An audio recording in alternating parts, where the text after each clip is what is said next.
It's like the quickest intro that we've ever done for copyright reasons on this show. But welcome to Tuesday Night Jaws. This kind of got a little screwed up thanks to the 4th of July. But I'm excited for this one because this is the illegitimate love child Jaws movie.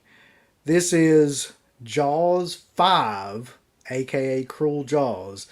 And I can't think of a better person to have as the co-host for this show. I'm pretty sure that he's got a PhD in this movie, and it's going to be awesome to talk about it because there's a lot of shit to talk about. But I'm joined by, you may know him as Carter Derdention. It's the man, Whoa. the myth, and the What's legend. up, guys? What's So up? yeah, I see Anthony's in the chat. What's going on, man?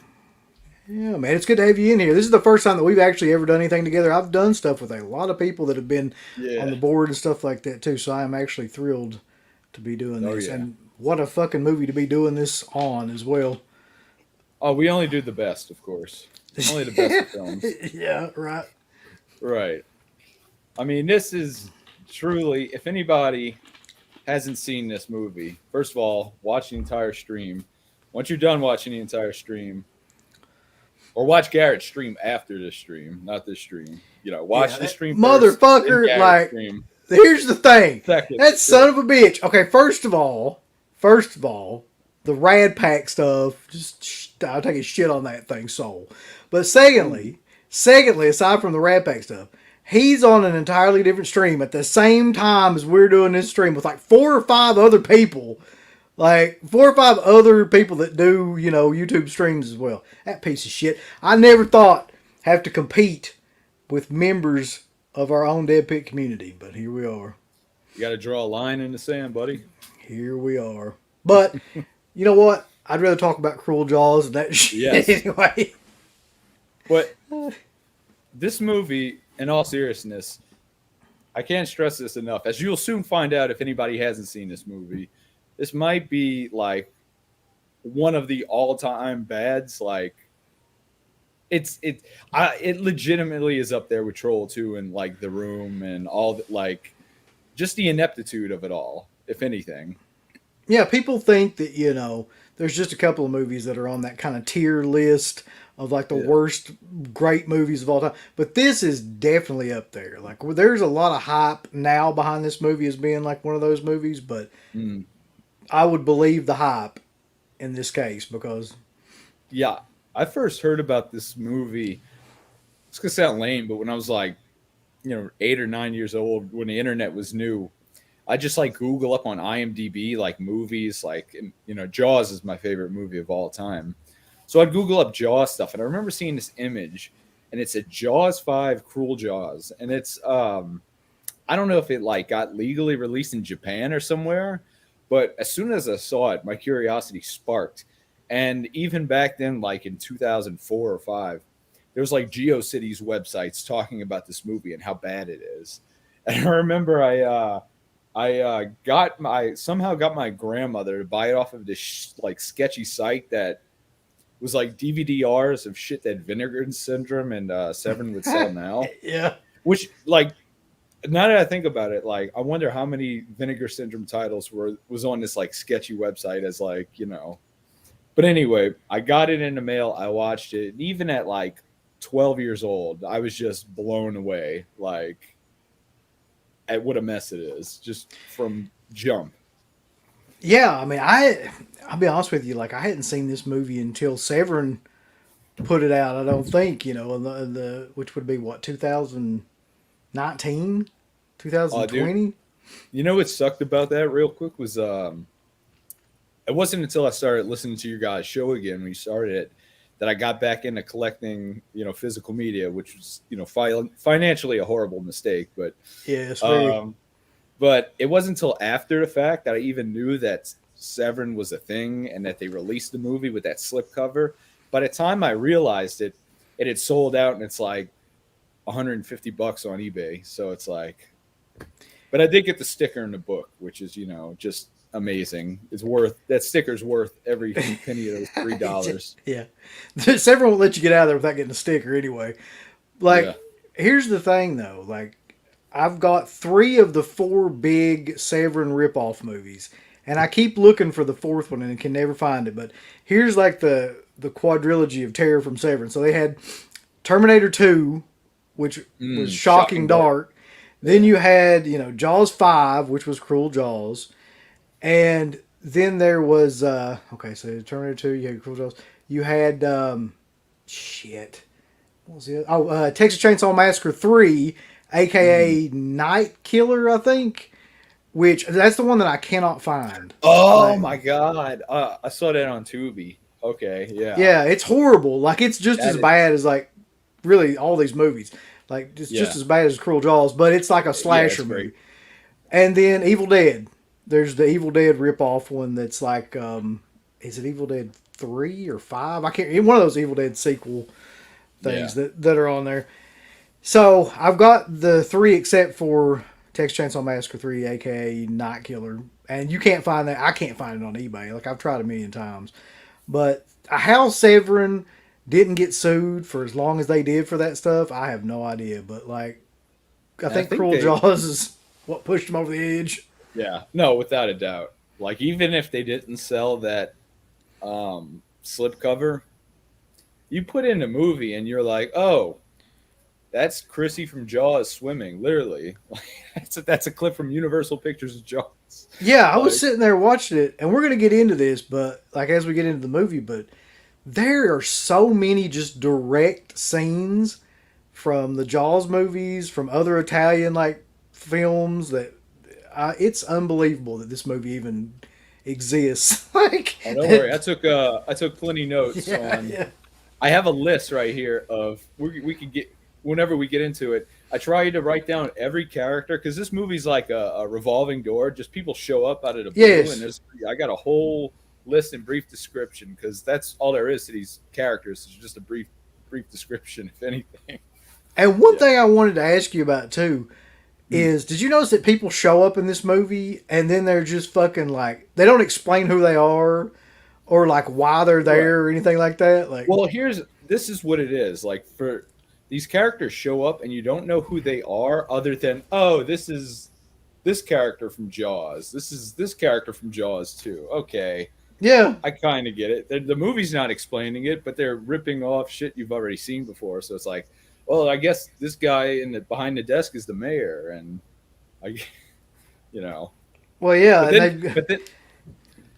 I will say this though. What I appreciate is there are a few things that are wholesome, original ideas that Bruno threw in here. To my knowledge, there's no really annoying paraplegic girl in a wheelchair in any of the Jaws films. So that was a Bruno Mattei original right there. Yeah.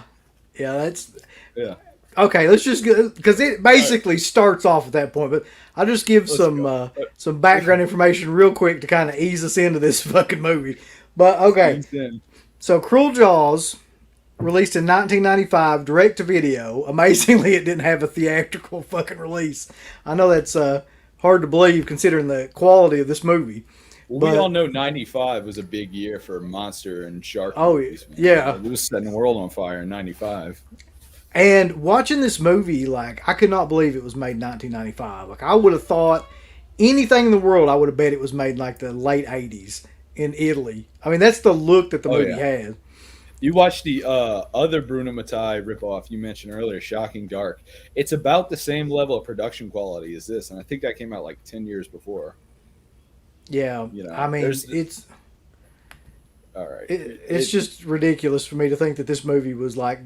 had made in 95 and had that kind of release. Right. So it's marketed as Jaws 5, Cruel Jaws. And I mean, it starts off with a group of it took me forever to figure this plot out, by the way. I had to go back and like research because nothing is explained in this movie. You had to do one of those, like, you had to do like a spider map like the cops do. Yeah, like and It's Always Sunny. Yeah. He's got like all this shit like in the background. Pepe Lopez or whatever. Yeah. So it's like there's 2 divers. They're down like in this wreckage and they're searching for something, which you don't really know what they're searching for. Top secret material, man. Top secret, yeah. navy or some sort of material like that, right? Apparently, they really suck at their job because they only take 3 minutes worth of oxygen with them to go explore the ship to find these hidden top secret material. And you know this because the dude up at the top is like, I forget his name, but he's like, "Hey, you've only got the 3 minutes left of the oxygen," or whatever. And so this part killed me though. Like the first time I saw this movie, I actually like my jaw fell open at this part. So a shark puppet, I don't know what exactly it is exactly. It looks like something that's in like your bathtub. Comes along and like knocks these rocks onto this hole where they're at, where they're searching inside this like cave somewhere for this thing. And this ridiculous looking puppet shark thing knocks these rocks down onto the hole, which blocks them from being able to get out. Which I'm like, first of all, like I don't think sharks use like implements and block shit that, or even have the ability to know that that's a thing. But that's what happens. I mean, I remember specifically when I'd watched David Attenborough Blue Planet on Discovery Channel. Sharks are known to do that. They're known to trap their enemies and roar at them in the process too. Mm-hmm. Not only is he like trapping them, he's like kind of shit talking them in shark voice, I guess. That's a big move for sharks, is to like ram headfirst into a cave and knock the rocks into. But thankfully, the divers have some sort of explosive charge and they blow the thing open again. But amazingly, the shark gets in like this time. So before it was just trying to like murder him, flat out, just like make him run out of oxygen. And now it just gets in and like eats him. And go ahead. I was supposed to say he's like, he's a sadist. He doesn't want to just eat his victims. He just wants to play with them too. This is a cruel Jaws. This ain't no regular Jaws. This is a cruel Jaws. And I actually did think that after this. I was like, okay, so this makes sense because this fucking shark is supposed to be mean. It's supposed to be cruel, right? So it doesn't just eat them. It's like literally trying to, trap them, and they just run out of air. It's like the Hostel of Jaws movies at this point. But and then for some, go ahead. He kills the guy. Which, by the way, have you noticed? Anytime there's a scene where the shark is like supposed to be pulling somebody underneath the water, it's one of the most horribly edited scenes. It's just like seizure-inducing flash cuts of like water splashing and the teeth from one of the movies they stole from, and then somebody screaming, and then that's it. You never actually see the shark pull anybody underneath the water. No, not one time in this movie. No. And you're right, because that's another thing that I was looking at too, because I remember how bad the editing was in Jaws the Revenge, but in this I think it's probably worse, because you're right. All you see is just like water, arms, limbs, maybe a little blood, and then it's like they're gone. But I think, isn't this the part 2? No, that comes later. Okay. So you see it, like this horrible shadow puppet looking shark thing that looks like somebody's moving it, with their hands or whatever, and it's ramming into stuff. So you see all that, but that's by far not the worst version of this shark that you're going to see in this movie. So after that, I think it's like a quick cut from that to you got an RV driving down the. That's right. Yeah. Interstate. I think this movie was filmed in Key West, Florida. Looks beautiful. But, I don't know if it was like really super cheap to film there. I don't know why they picked Key West of all places, or why, more importantly, Key West would have Bruno Mattei in their vicinity filming a movie. But such is life. Can you imagine, though, if they actually knew, like if the people of the locations actually knew what they were going to fucking do? Because it looks to me...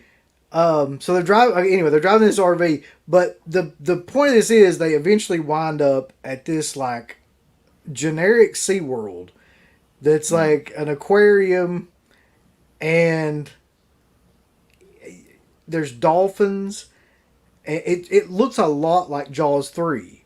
I mean, that's kind of what it reminded me of. And immediately right off the bat, we're introduced to like 7 characters at once. Yes. I have a list. Of who up until this point. We have the nerdy fish dork Billy. His whole character is he loves sharks. Like he loves sharks more than his girlfriend. He can't get enough of sharks, which actually comes in handy when you have a cruel Jaws swimming around. Yeah, he's like the marine biologist dude of the bunch. He's studying to be something. Well, he's Matt Hooper from Jaws, right? Yes. But with that character, that depth they gave him, you got the idea that he was this, snotty rich guy with a heart of gold, but he was also like this guy that was sharp on the tongue, big brain. This guy is just an idiot, as is most of these characters in this movie. He's his whole goal is to just stand around and pontificate about the shark and not really do much to help, even though he's the brains at operation. You also have his girlfriend Vanessa, who I Yeah. I put unfaithful girlfriend. That's really all there is to it. Right. And then you have your favorite character, Dag. We could just call him the Hulkster because Dag's a stupid name. Isn't his name in this like Dag Sorensen or something like that? Yeah, Fucking. I'm like, I heard that name and I was like, what in the who the hell would even like go with it? But that sounds like an NXT name from 2010. Like, it does. It really does. We got Lucky Cannon versus Dag Sorensen. It's like, but one thing I noticed about him, by the way, that I didn't notice before, because I was actually really paying attention this time while I was watching this movie. He's the star of the show. Yeah, by far, yeah. Yeah. Before I was like, okay, he really looks like Hogan. But this dude is actually pretty short. He's like the shortest guy in the He's like, when he's standing around all these people, I'm like, he's like shorter than everybody. So how the hell they must have like given him stilts or something, because Hogan's legit like 6'3" or 6'4", so I don't know how the hell like he was Hogan's stunt double, unless it was just for upper body scenes or something. But yeah.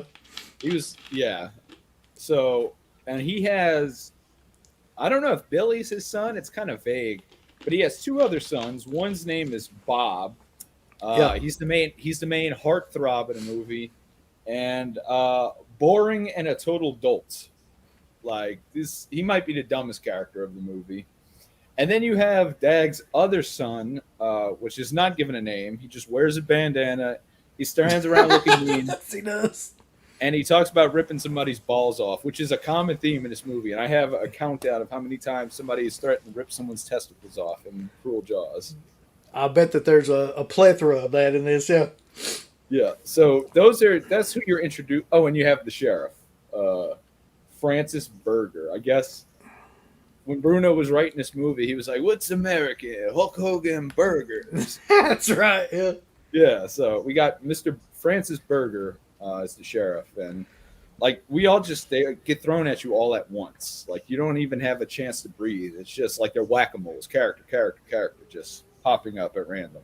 No, everybody shows up, you're right, in this one scene. Yeah. And it's like you're just surrounded by these people that you don't know anything about. There's no like real exposition about them other than one of the most awkward exchanges between Billy and the sheriff, where he's like, yeah, I'm going to be out for 18 months on, scientific research. And then like the sheriff didn't ask and doesn't seem to give a shit. It's just like, the sheriff's like, meanwhile, the Hulkster's standing behind Billy, being like, "Oh, I'm about to lose my aquarium, brother." He was talking about going on a luxury fish boat for 18 months. By the way, that character in this movie is so nonchalant about losing this entire aquarium throughout the whole movie. Man. He's just like, whatever, dude. We'll do what we can, man.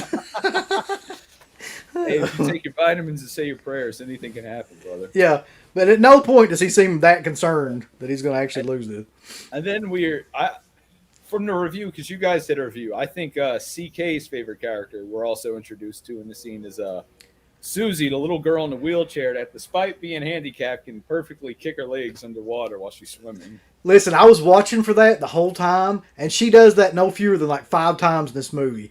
And there's a scene like towards the middle of the film where they lift her up out of the water, and her legs are like she's like you would if you were being lifted up out of the water and could move. Like that's exactly what she does. She moves her legs like the entire time. So nobody, I guess, told her or cared. Just like be still, like act like a rag. None of that. She's like perfectly mobile the whole time. Oh yeah. Yeah, I mean, if we're going to talk about inconsistencies, I mean, I think this takes Plan 9 to the woodshed. Like, this, I don't even know where to begin. We're only one scene in. Yeah, this is gonna go on, and I'm like, I took a shit ton of notes too, just because I knew this was gonna go on for a while. This a deep dive for sure. But I contend to you that the only reason that Susie is in a wheelchair in this movie, the only reason, is so there can be that scene where she gets knocked into the water, and you're like, oh my god, like she can't swim really well, like she's gonna get eaten. That's the only reason. There's no other reason in this movie for that to happen. Oh yeah, I think I have in my notes quite a few times. I want Susie to get eaten by the shark. And it was so close. It was so close. The only negative I have about this movie is that girl doesn't get eaten by the shark. But did you also notice, by the way, that maybe you've got this in your notes, but I could never figure this out. So there's an exposition part where the Dag talks about that she was in an accident, but do they ever explain what the hell accident? Here we go. Okay. I am so glad you brought this up, because I never know, and all the times of watching this, I've never noticed this until this last time, and it literally made me bust out laughing.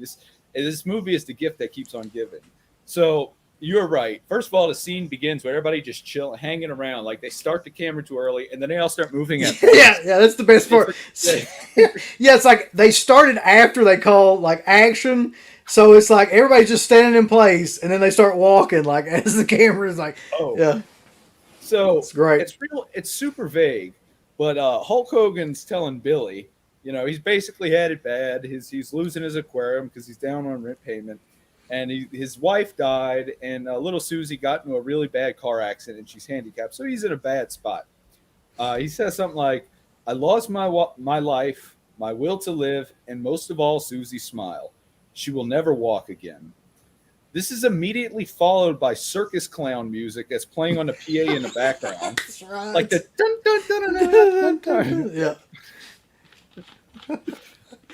But I mean, do they ever explain what the accident was? Is there any? I guess it's a car accident. Maybe it was a really bad car accident, and the wife died. His wife died, and Susie lived. I mean, I don't know why I felt that I needed to know, but it's just the fact that he just goes, there was a bad accident, and never says, was it a car accident, a boat accident, a plane accident, a gymnastics accident? Like, what happened to these people? Like, I'll never know, I don't think. Yeah. I mean, the way she's moving her legs, she probably just stubbed her toe, and that was the...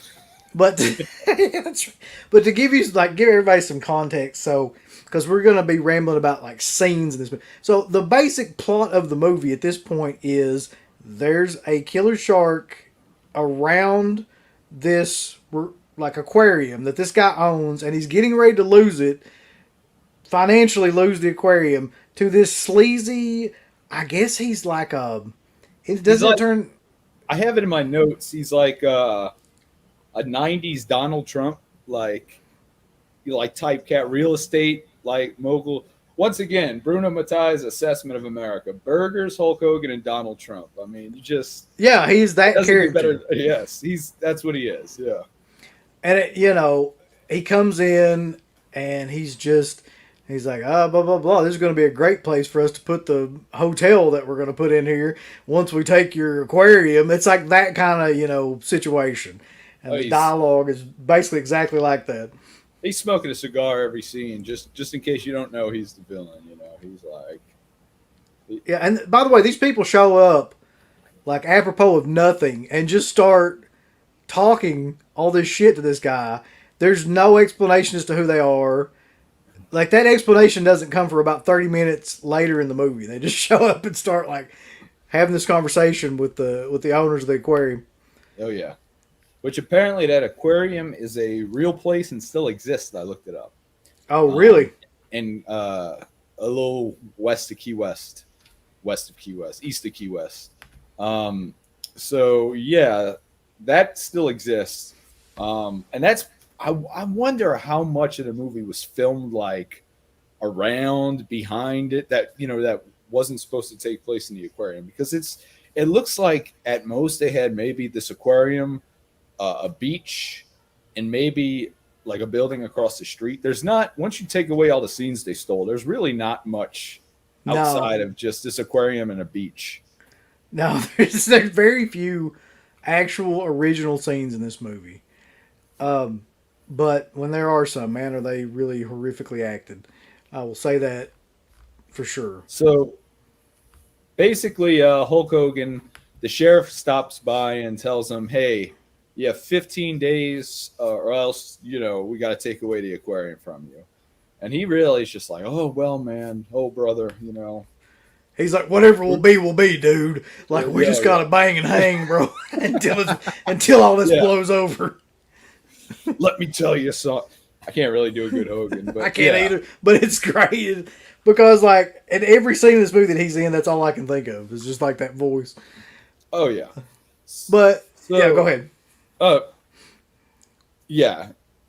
And then from there, we go to a scene that's the exact ripoff of the Jaws 2 scene where they find the killer whale dead on. No. I'm sorry. I'm jumping ahead of myself. They find a dead body dead on the beach, which I swear has to be a prop from Hell of the Living Dead because it just looks so out of place in this movie. It does. It's basically like one of the divers, right? But it's like they've got two big like teeth gashes in their body, one in the face, like one in the side of the stomach or whatever. And it looks like a zombie. You're right. Like it looks like maybe an old zombie that they had left over from one of those movies that they just kind of cut into ribbons for that particular scene. It's almost shot for shot an exact ripoff of where the kids come up over the hill and find the killer whale. Yeah. So, I mean, luckily for them, they have a shark expert on hand. So the sheriff, he has a shark expert look at the body. He's like, "Well, what do you think?" And the fish nerd Billy, the shark expert's like, "Oh, it could be a shark. It could be this. It could be that." And the sheriff's like, "God damn it, I need to know right now." he's like yeah. He really does say it like that too. And then he's like, "Well, I don't know. The only way you're going to figure that out is an autopsy." But what the fuck? Why would the guy doing the autopsy know? Like, wouldn't the shark guy know before that? It's because they wanted to do a ripoff of the autopsy scene from Silence of the Lambs, where they're putting. I swear to God, I thought that too. Like, it's like there's only one other movie I've ever seen where they did that, and it was Silence of the Lambs. So, did he watch that too? Oh, Which is like early '90s. Yeah. So basically they go there only for the mortician to open a body and go, "Whoa, yeah, this is a shark, all right." And that was that. That's right. Yeah. By the way, it's a tiger shark. Mm-hmm. Because it's got a mouth like this. Which is interesting because the only shark not in this movie is a fucking tiger shark.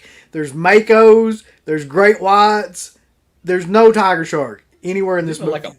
It's even like a black tip at one point, like one of those tiny sharks you see like on a on the ocean floor. Yeah.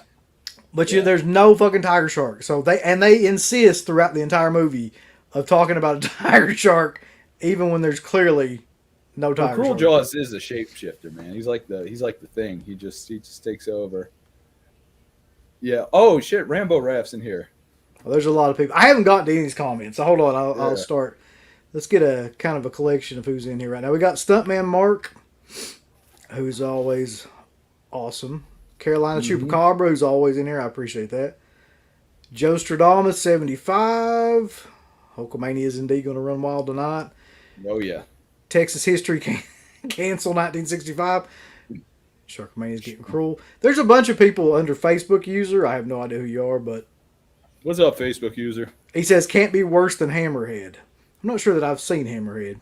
Oh, well, I mean, I wouldn't say this is the worst shark movie because Shark Exorcist exists, but I mean, this is great. I mean, there's land shark, there's sand shark, there's they filmed one not too far away from my house, a Christmas one called Santa Jaws.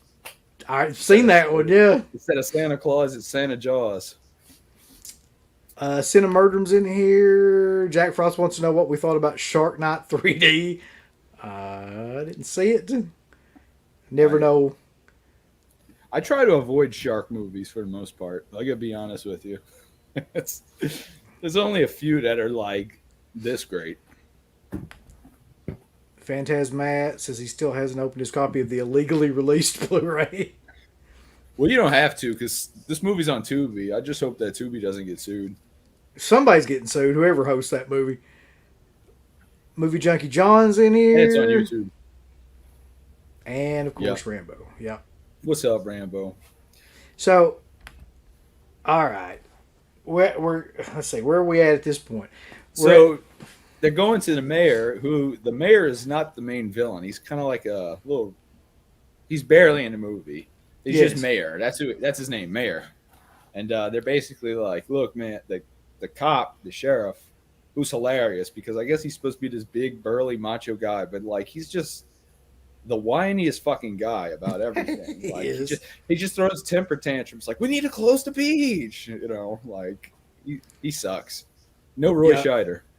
No, and he comes like his office is clearly like some sort of fucking apartment or something that they just put like Yeah. police on the outside door, Yeah. and like so when he comes out like Oh it's, God, that scene. yeah, Do you talk about the part where he jumps over the? he jumps over the rail, and the music hits, and it's like yeah, it's the worst shit ever. Oh my God, that was fantastic. But basically, it's Jaws. The mayor's like, no, Yeah. and the businessman's like, you're gonna kill our touristies. By the way, do you know the name of the town this takes place in? No, what is it? Hampton Bay, as in the ceiling fan, Hampton Bay. No Yes. idea. The only thing that I can remember about the background of the thing is that they say the word regatta like 75 times, so that's burnt into my memory. If I were you, I would cancel this regatta, brother. That's right. You're gonna get everybody killed, dude. Cancel it, man. Yeah. If you had a drinking game for how many times they said regatta or how many times they threatened to rip someone's balls off, you might die of alcohol poison. It's just that whole. If I heard regatta one time in this, I probably heard it 50 times. But immediately after that, we're introduced to the main bullies. If it's not bad enough, we have a cruel Jaws around. We got some assholes on the beach, brother. One's name is I don't know. I just call him Patrick Swayze. The guy that looks like Patrick has the Patrick Swayze haircut. Haircut, yeah. Yeah, he's the main villain. He has his buddy Tommy, who actually that's the only guy they actually got to come back and do an interview for on the Severin Blu-ray, and he's pretty honest about how hilariously bad and unsafe it was filming the movie, and like that the Italian crew accidentally destroyed many cameras. They poured salt water on for the tracking camera, like the rail that like shorted out a bunch of cameras, and they made some contraption for him to shoot out that was connected directly to like a propane tank or something. And it was on fire. So yeah, he's pretty candid about it. One thing they didn't have to worry about though was damaging any shark animatronics because they didn't use any. No fucking movie. No, every single. Even though there's somebody credited as shark special effects, every single shark effect, 90% of them are taken from The Last Shark, and then the rest are taken from Jaws 1 through 3, basically. Yeah, so I couldn't figure this scene out. Maybe you've got some like deep dive info on this too. So Sure. the dudes show up, the bad dudes, the Johnny Lawrence crew or whatever. The bad dudes, yep. Yeah, and immediately they're like, "Oh, what is it like? His sister wants to go His with sister one of wants the to- dudes." Yeah, his sister wants to get with Bob. So the sister is we have the two bullies, Tommy and Patrick Swayze. We have Patrick Swayze's sister, Gloria, and their dad is the Donald Trump, real estate guy. So that's Right. one big family. And the daughter is in love with Hulk Hogan's son. And I don't know about you, but I think this takes the cake for like best on-screen chemistry between a couple ever. I mean, my God. Yeah, definitely. All the best romantic movie. Eat your heart out. We have a true romance story between Bob and Gloria. And you really do have to read these people's names because there's so many characters in this movie that just show up and then like don't do shit and then disappear for like long stretches of time and then come back. But yeah, so he's just right off the bat like fired up about this guy wanting to have anything to do with his sister. And he's like, I'm gonna go tell Dad, and they're gonna blah blah blah blah. And then, you know, And then Dad threatens to rip Bob's balls off. This number 2 that happens. And he's like, Dad, I'll rip his fucking balls off. rip So nuts off. For whatever reason, you know, they hate this guy so much that him and his boys decide to pull up in a Jeep dressed in all black like ninjas. They hop out like ninjas and they proceed to beat up Bob, and he smacks up his sister that he's, you know, telling her to go home and whatnot. Man, this is some fine writing by Bruno Mattei. Yeah, I don't even know really what to say about those scenes. I like the fact, though, that their master plan and all this, what comes out of all this is they're like, we'll show these fuckers, like, we'll show them what we're going to do. We're going to poison some dolphins. Yeah, man. So you don't get between the Hulkster. You don't get between him and his fucking dolphins, man. That's one thing. And he even says that later in the movie. I'll beat the shit out of anybody that fucks my dolphins, brother. He does. He does say that line. He's like, I'm gonna break you in half, dude. With these dolphins, man. Yeah. And but then they literally, there's a scene in this movie where they're supposedly use rat poison in fish to poison the dolphins. Yeah. To, I guess, get him to leave quicker. That was kind of the point, wasn't it? Like to. I have no idea what the fuck was going on there, because it then cuts to like a scene where it's like they're giving some kind of anesthetic to the dolphin, and I was thinking, what is the purpose of this? And I finally figured it out. This takes place at a real aquarium, so that was probably like one of the trainers or veterinarians, whatever they're called, like the caretakers of the animals. And they were probably like, all right, let's film a scene of her injecting the dolphin with something and act like, it's part of the plot. Like, because it leads to nothing, if anything. Yeah, like nothing happens out of that whole thing. And then Billy's there, and he's like, we got here just in time. I'm like, in time for what? The dolphin didn't even eat the fish. He threw it on the ground and ran off. Like, I like how, like, the fucking... Like Minnie Hogan is like, he picks up the fish and he smells of it. And he goes, dude, get an ambulance out here now, brother. We gotta, or get the trainer, man. They're fucking poisoning my dolphins, brother. That should be the shirt right there. It should just have a picture of that dude, and on the back it said, they're fucking poisoning my dolphins, brother. Yes. So, but in the meantime, somebody else gets had by Cruel Jaws. Cruel Jaws gets hungry, and there's these, and one of the worst day for night shots ever. They literally it was clearly filmed during the day, and they took this blue filter and just put it over it. Yeah, I noticed that too. I was like, and the sun is clearly out beaming. So apparently this guy and this girl, these characters that just show up for this one scene, they're making out, about to get it on in the beach, and the girl gets attacked by Cruel Jaws. And when I mean attacked, I mean she's jumping around, flailing around like. Right. Once again, you don't ever see the shark attack or pull a part of the limb. It's just her seizing out, and the guy, her boyfriend, instead of being a hero, just turns around and swims away. He's like, "Fuck this." And he also looks like somebody that would be in like Conan the Barbarian or something like that. He's got like he kind of looks like another professional wrestler or something. Oh, he's definitely like early WCW jobber. Like, yes, yeah. Like Jim Herd era for sure. He's like in High Voltage or some tag team like that, yeah. Who's to say that maybe that's like him and Richard do know each other. They were friends on Thunders in Paradise, sitting in the trailer back scene watching the Hulkster give out his lines, be like, that's going to be us one day, brother.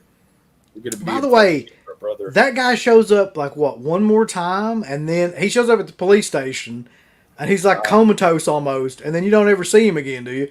Like he's just he's like I'm not sure what his character arc was for this movie, but he's just kind of like, and then he's gone. You never see him again. He's literally like, yeah. I mean, well, he probably fared out okay since he's not in it. Real quick, what do you think these people are thinking, like, in real life now?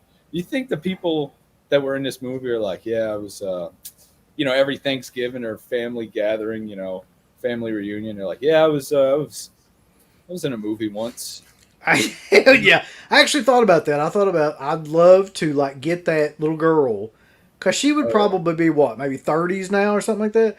and just Yes. get her and be like, tell us everything about this movie that you can remember. Like, what the fuck was the deal? Like, just and a lot of child actors like that too. Like, I just would love to know like what their experience was with any of that stuff. Ask her how many times Bruno Mattei cursed at her in Italian.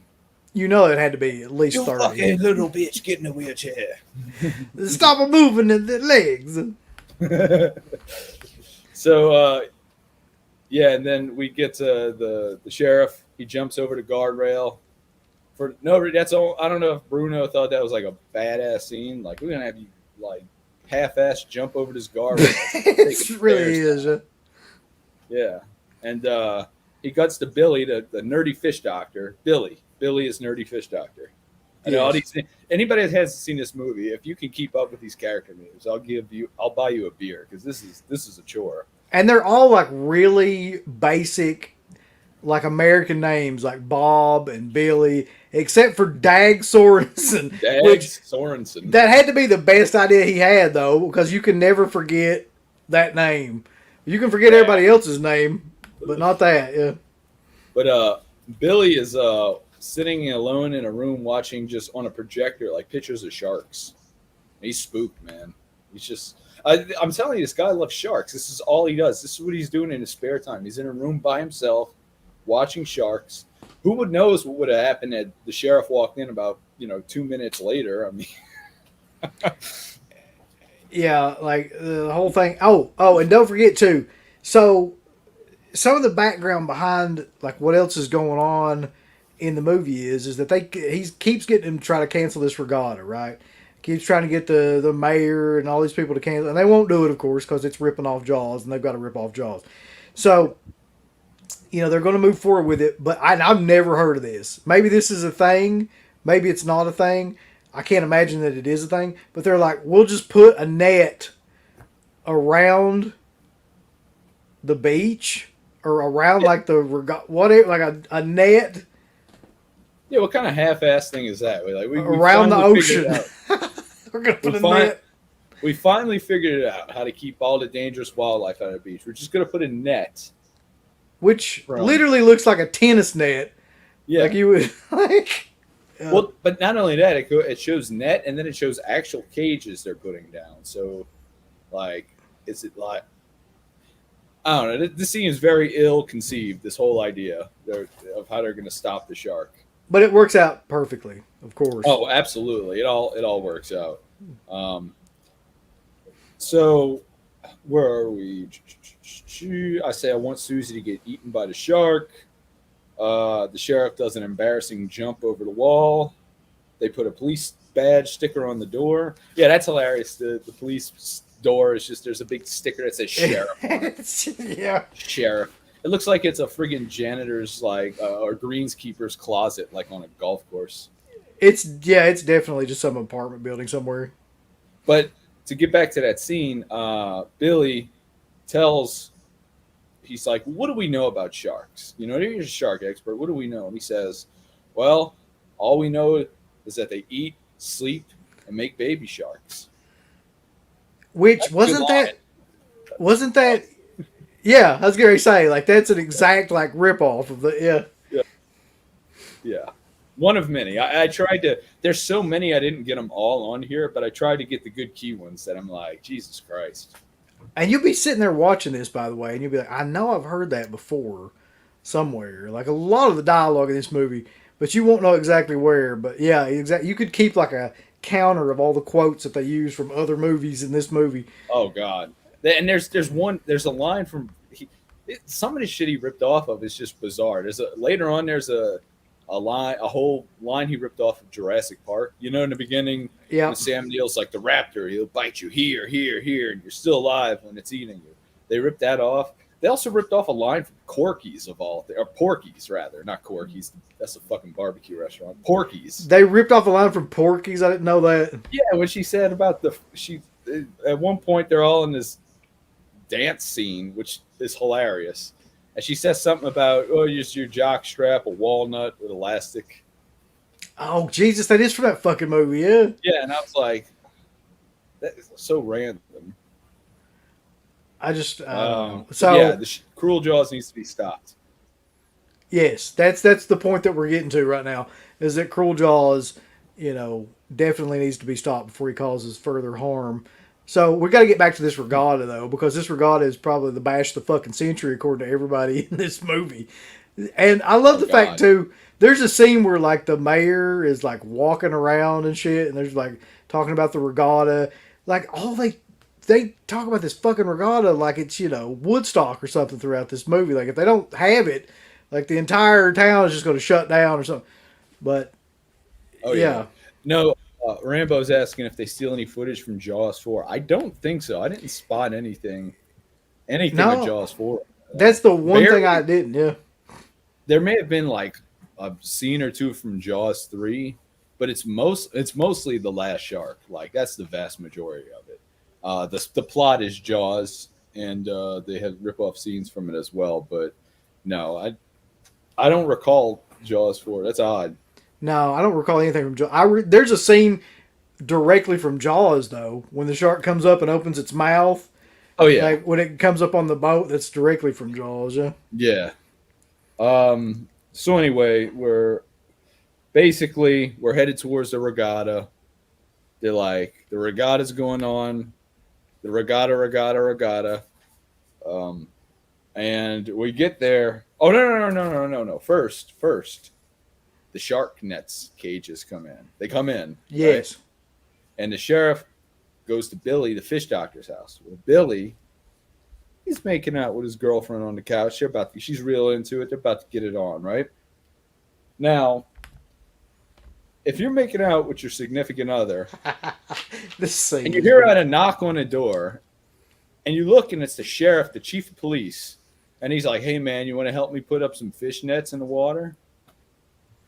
What do you think the natural reaction to that would be? I would think that I know his reaction though is he's super fucking pissed about it. He's Oh, like just he's like, "Oh, inconsolable. he can't wait." He's like, I'm ready for the sharks, man. Yeah. This guy loves sharks, and he's every scene just reiterates he loves sharks. And his girlfriend's had enough. He was promising her a lot of stuff. Instead, he's focusing on the shark. So she gives him an ultimatum. For God's sakes, Billy, it's either the fish or me. That's a That- line, a direct line. Yeah, it's either the yes. fish or me. Yeah. So I guess you're getting the idea that all this guy's into is his research and these fucking sharks. He can't be bothered with anything else, By the including way, women or anything else. I wrote this in my note. I forgot about this. When they're making out so passionately on a couch, for some reason, there's like a Baby Gap commercial on TV. I don't know what the deal with that is. Like it looks like a Kmart. Like it was weird. I somehow But highly doubt they got sponsored by Baby Gap. Like, yeah. yeah, But anyway, so he's like, "No, I'm gonna mess with the shark," and then she follows it up with, "I want you to go to the highest building and jump off of it, and then I want you to go fuck yourself." at the same Damn. time, brother. Damn. Yeah, brother. Immediately cut the Hulk Hogan talking to Susie, giving her a bedtime story. Which, yeah, that would be the most amazing bedtime story ever. So, Oh. look, dude, there's these bears, brother. And they're all, one of them's eating porridge, dude. And then the other one's like, man, this is hot. It's like, He immediately puts her to sleep. She's out like that. yeah. And then, of course, Billy's girlfriend cheats on him with Patrick Swayze at probably the worst dance nightclub I've ever been to in my life. I mean, Yes. good Lord. Was it just me, or did anybody in that scene have a clue to the slightest of what the fuck they were supposed to do? Like, did he just say dance and everybody's just like, Yeah, I'm pretty sure that this whole movie is just him coming on set, screaming something in barely decipherable English, and then everybody trying to like just do something. Yeah. yeah. I mean, And, 90% of this movie, honest to God, is like either stock shark footage or footage of like other shark movies. And then just, did you notice too, by the way, they didn't have a lot of extras outside of that one scene where they're dancing I just mentioned. So you'll literally, and you know how movies are, where there's like a scene where you're supposed to be out in public and you might have some extras, just people, just warm bodies behind you, like kind of looking like, oh, what's that? they'll use the actors. They'll have like the bully characters just lingering behind like conversations that the police and the mayor are having, or behind Dag swords. They just have people just hanging around, and you could tell if you focus on them, they have no clue what the fuck they're doing. They're like kind of looking at each other. Like, yeah, most of the time, like extras like that, they seem natural. Or they seem like that they got some sort of, little like rapport that they've worked out or some sort of scene. But these assholes, you're right, they're just kind of like confused, like standing around. They were literally just told stand around, and that's the direction they got. Yeah, they're standing around pretty well. So Uncle Bill, tell us about the regatta. It's been hyped up we're at the halfway point. We're getting to the big regatta, brother. The regatta is like basically a ripoff of every Jaws movie where they have, the big 4th of July, spree, the thing that the whole movie builds up to. And in this one in particular, there's sailing and boats and yada, yada, yada, and all this stuff, as there was in like Jaws 2, pretty heavy on, which I think might be what they're going for, ripping off with this regatta. The story within the story is that it's Bob versus Patrick Swayze. Yes. I'm just going to call him throughout the whole thing, yeah. Oh, throughout the whole thing. And finally, the mega powers are colliding on the waterfront, man. Everybody else, there's like 30 other people, but apparently they're all garbage. It's just down to these two. Like, That's right. Somebody's going on the Olympic team of parasailing or regular, whatever the hell, windsurfing. What the fuck is a regatta anyway? Like, I've been to plenty of beaches. I live on the Gulf Coast. I've never once heard of a regatta festival ever. I feel like somebody should just look up regatta and just post the textbook definition of what regatta is, because I'm assuming it's got something to do with sailing. You got some regatta and penne pasta. Yeah, I mean, but hold on, before we go any further, let me get some of these comments real quick. By the way, you know who's not here that I would tell you would love this damn movie? This movie is made for old Curly Jaws. Curly Jaws, yeah. Curly Jaws, you need to watch this and then review it. This would be on the top of his fucking like list, man. This will be his favorite Jaws movie by far. Yeah, you're right. Like, how is he not in here for this? Oh God, like it has to be seen to be believed. Okay, so finishing my coffee, says he wish he could have caught this from the beginning. I caught a glimpse of this movie last week, and holy shnikes, it's totally unintentional comedy. Yeah. Yes, it is. This is a good question from Joe Stradamus. What is it with Italian movies and characters named Bob? That's true.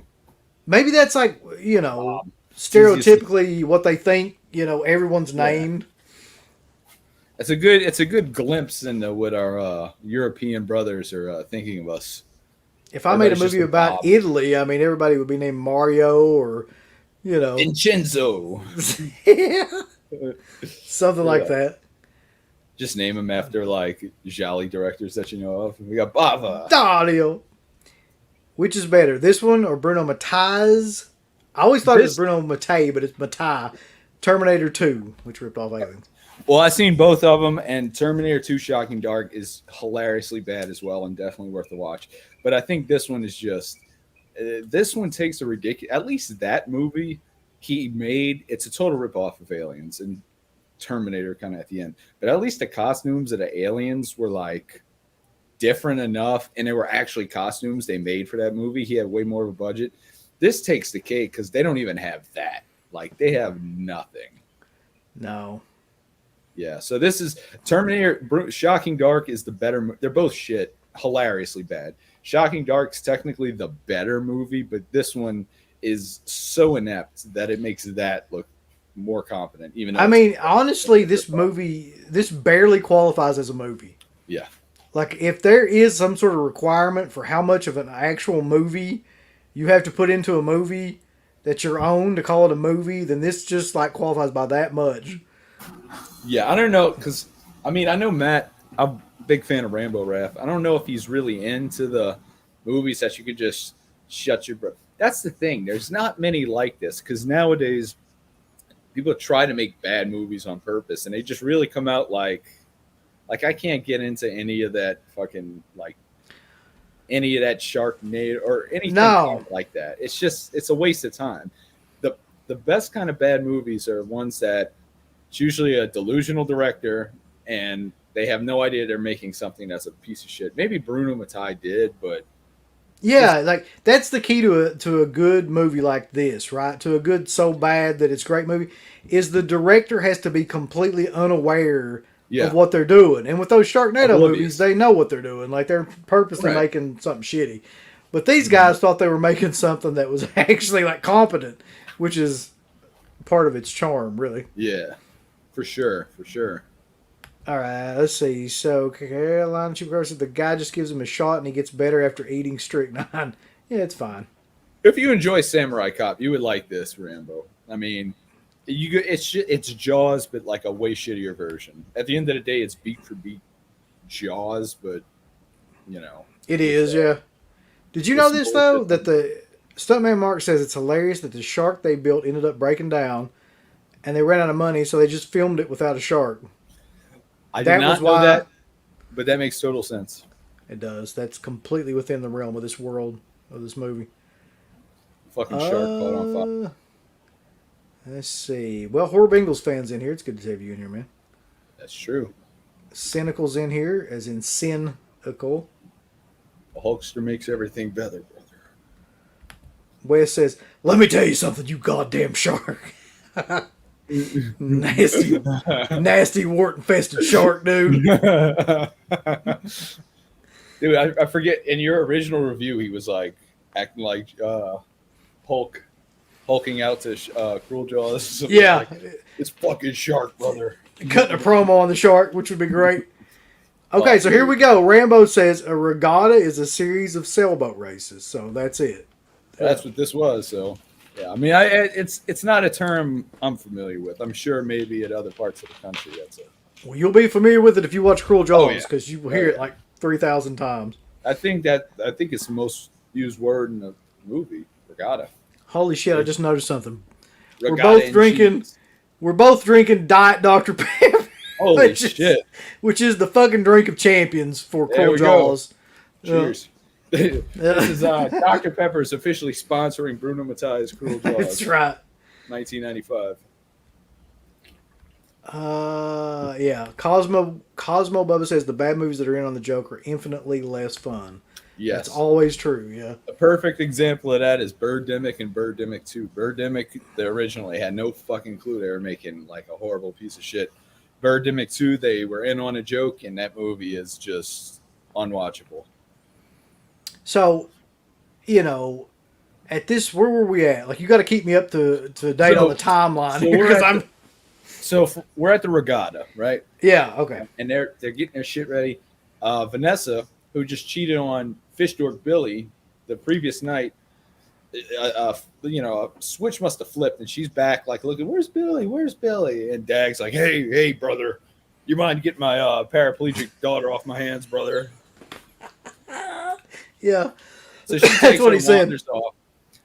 Bob, it's like a little mini recap of characters. Bob and Gloria, the love interests. She gives him a kiss, and Patrick Swayze watches from a distance, and he's just like, I'm going to rip his balls off. That's number 3. 3, yep. Yeah, 3. And so anyway, they all get lined up. They start the race, and the race is on. And what I mean by race, I mean stock footage from another movie, and then 2 guys that are clearly not parasailing that are standing up next to the sail, just shaking it around, acting like they're, first of all, they're as close together. Like there's maybe a gap in between them, like there is between our cameras. Like they're like this. Yeah, right? yeah. I've never seen parasail or windsurfing live, but I wouldn't imagine the boats being like what next to each other. Like, but they had to be that close for the next scene to occur, I guess. That's all he was thinking, right? Because they have to be side by side for that to work. And they're trash talking, and Bob is such a dork because Patrick Swayze's like, fuck you motherfucker, you piece of fucking shit. Oh, I'm gonna kill your daddy. And he's like, oh yeah, well, you're a loser. He says that. Yeah, that's the line. It's like our hero, ladies and gentlemen. Our hero. Yeah. There's some fucking like sick and savage burns in this fucking movie too. Oh yeah. There's one coming up where I was like, my God, man, they're seriously like maybe taking things a little bit too far. Oh yeah, man. But Bruno, yeah, Bruno does not give a fuck. And then the shark attack happens, uh, and all hell breaks loose. yeah. So probably like this was the closest that we get to the scene that you wanted to see happen, right?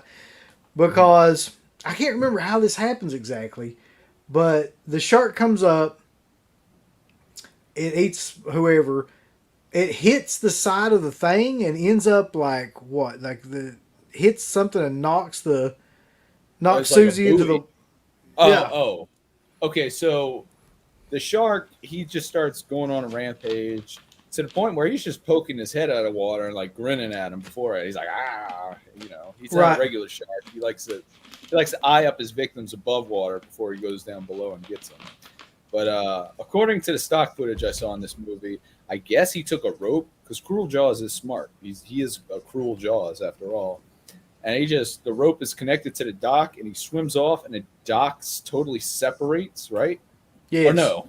Or yes. Yeah. Yeah. It separates and Susie goes in the water and, she I don't know if she got touched by like one of those under tent miracle workers, but they show her underwater and she's kicking. She's man. clearly she's clearly swimming. How funny would this be? No shit. Before I'll let you finish, but the twist in the movie is that Dag Sorensen and his family are running like this social security scam, and little Susie has been faking an injury this whole time. Yeah, like that one mother that kept her kids sick, like they're just using her for all the benefits and everything. yeah. But no, so by proxy. Yeah, exactly. So Vanessa, I think is the girl's name, who is Billy's woman that's been cheating and doing whatever, dives into the water and is like pulling her, trying to pull her up, and she gets her up to safety, meaning Susie, and then she kicks her leg to get in a wheelchair. She like bends her leg. That's what I mean. Yeah, like when she's getting up, like out of the water and everything, like you can clearly see that her legs are fine, but that's neither here nor there, because Vanessa gets eaten, which it really shouldn't have been Vanessa. I think we all know that Susie should have. It should have been Susie. And that would have really made him Hulk up even more, though. If that had been the case. Yeah, so absolutely. Well, Vanessa, she gets eaten because she does this, where she goes and then dunks herself in the water. And you can clearly see that she just kind of like throws herself, like she goes up and then like throws herself down into the water. Yeah. How funny could you imagine that just being a fly on the wall, seeing Bruno Mattei yell at her, "You could have just shaken the water more." And she's like just flailing around. I don't even think that I figured that at the very least they could have tied a rope to her leg and maybe somebody could have pulled her down, but I'm pretty sure it's just her slightly like going up and then like shooting herself down, and that was it. That's the whole like scene. Yeah, they couldn't afford a rope. No, there's no ropes on set. And then, so basically, little Susie's in the hospital, and this is ripped off of Jaws as well. They basically, the Hulkster's like, "Listen, brother, you need to put a bounty on that shark, dude, because I ain't doing this shit for free, brother. This don't work for me, brother. This shark ain't gonna work for me, dude." He sees his daughter in a hospital bed. He's like, "This shit don't work for me, brother." Yeah. They got the contract out and everything. They're like, "Dude, oh god." So get on this. Yeah. So he puts a bounty up for the shark, and then the movie just gets even more ridiculous after the bounty on a shark's been put up. Like, Oh, yeah. Oh, you go ahead. I mean, there's so much. I'm trying to figure out, like, at this point, what the you find out a big plot point that and this was taken from that shitty Peter Benchley novel Jaws book, which I think I know where you're going with this. Yeah. FYI, the original Jaws book is trash. But anyway, the mafia is all of a sudden involved. As if we don't have enough characters, we replace Vanessa with a mafia boss. And he's a mafia boss because he's got a cigar and he's just doing this. He's like, playing around with it, sniffing it and shit like that. Right. And, and they don't really tell you anything about it, but you just have to kind of know those stereotypes to figure out like what's going on. You got like the corrupt mayor stereotype, you got the angry contractor, and then you've got the mob guy. the mob guy, man. He's like, you need to fix this problem now. And this whole time, Patrick Swayze's been like eavesdropping, and he's like, you know what, Dad? I know it's really bad, but I'm gonna take care of this shark for you. I'm gonna bring you his head, which I don't understand how it works. A I don't shark's head is like it's not like, you know, it doesn't have a neck. It's just whatever. He says he's gonna kill the fucking shark, man. That precedes probably what's my favorite scene in the entire movie. Like when they all kind of form the bounty squad or whatever. And Oh, dude. oh, that is just Yeah. So the shark, it's open season for the shark, yeah. and they basically say, we're gonna get the shark. I'm talking about, when I say they, I'm talking about Hulk Hogan. You know, this is like, remember back in early WCW when you had like Hulk Hogan and Sting and Macho Man and Lex Luger? They were like a big group together. Oh, That's yeah. what this boat is like. You know, it's Hulkster Yeah. and then his group of friends, and they're going to kill the shark. But at the same time, Patrick Swayze and his buds are going to kill the shark too. So you got this 2-man race. Who's going to kill the shark? And as it turns out, Cruel Jaws ain't having this shit. He ain't going down without a fight. No. And my favorite scene in the whole movie is, you know, the scene where they're trying, you know, and somehow or another there's a scene where like they get a 12 gauge shotgun. Oh, he even says it. He goes like 12 gauge. Cool. Like and they're on the boat. The shark comes up like beside the boat. Everybody's got like a fucking big giant roast, and they say there's a line, by the way, where one of them says, "Oh, this is my mom's roast."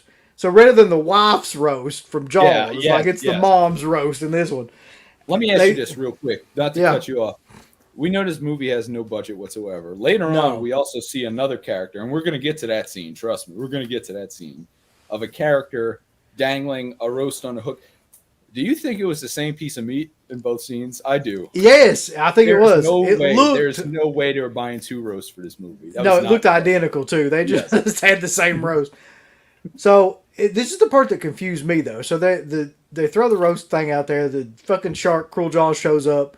Yeah. And he's like there with the 12 gauge, but he's terrified to the point where he can't even shoot the gun for like, you know, and they're like screaming at him, you know, shoot, it's going to fucking kill us all. And he's just like, and finally shoots, but it doesn't do any good anyway. Yeah. I guess this is to show that his character's a wuss. We kind of knew that all along. Yeah. And then, you know, to really enforce it, when he falls into the water, he starts like, how do I put this? The biggest, okay, if you're jacked and you're in good shape like that, that is the worst, wussiest way of you screaming for help ever. Even if I'm dying about a shark, I'm not going to be like, help, get me out. Yeah, exactly. I don't know if that was the direction. I don't think they were that confident. I think that was that guy's first instinct of crying for help, and Bruno was just like, yeah, all right, cut, we got the shot.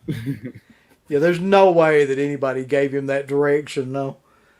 He gets eaten, and then his friends said, fuck it, we were tired of being in this movie, and they set themselves on fire and blow the boat up. I was like, as stupid as that scene is in Jaws 2, and it's fucking stupid, it looks ridiculous, where she pours the gas on her head, and like, it's just like, it's got nothing on this, no, because it's not even a real fire. So like she's up there with like a fucking, you know, gasoline can, like dumping it on her head. Then they shoot a flare gun this time and it catches on fire. But it's just like that kind of fire where you like, you know, in a play where they put like fire up in front of a light. Oh, yeah. It looks like they did that, but in front of like the lens of this camera. Like that's how they decided to film. Well, that was the contraption. And if you look, it's real funny knowing this, that the guy, the only actor they had come back for the 70 Blu-ray, that scene was the scene in particular where they had something, I forget exactly what it was, but it was super fucking dangerous, whatever they had, you know, to get that effect of the flames or whatever.